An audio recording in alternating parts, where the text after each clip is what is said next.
স্বাধীনতা, তোমার প্রেম ছিল স্বাধীনতা। তুমি রক্ত চেয়েছিলে স্বাধীনতার জন্য, তুমি তাই পাথর।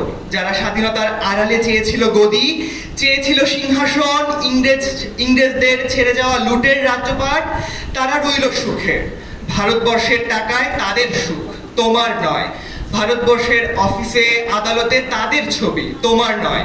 ভারতবর্ষের সংবিধানে তাদের শৈশববোধ, তোমার নয়। ইংরেজ গরিব মানুষকে পায়ের নিচে রাখতো, আমরা বড়লোকদের মাথায় করে রেখেছি। স্মাগলার কিংবা ডাকাতকে জোর হাতে সভাপতির আসনে আহ্বান করছি। ইংরেজ এদেশের ধন সম্পত্তি লুট করত, আমরা দেশটাকে বেচে দিচ্ছি। ইংরেজ দিয়েছে চাবুক, লাঠি, গুলি, আমরা দিয়েছি মাস্তান, মাফিয়া, নেতা আর গুলি।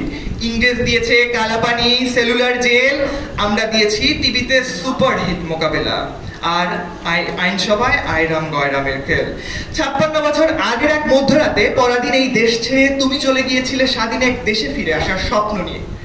তুমি ফিরে আসনি, স্বাধীনতা এসেছে, তার কাঁধের ঝুলি ভরে নিয়ে এসেছে। ভোট নামক রাজসূয় যজ্ঞ, গণতন্ত্র নামক চিরায়ত মৎস্যার ন্যায়, প্রগতি নামক লোকঠাকানা স্ট্যাটিস্টিক, সংহতি নামক বিস্ফোরণে চুরমার, ঐতিহ্য নামক মন্দির মসজিদের ঝগড়া, আর সমুদ্র হিমাচল ভরিয়ে দেওয়া ভাষণ, ভাষণ, ভাষণ। 56 বছর ধরে তুমি পাথর হয়ে আছো।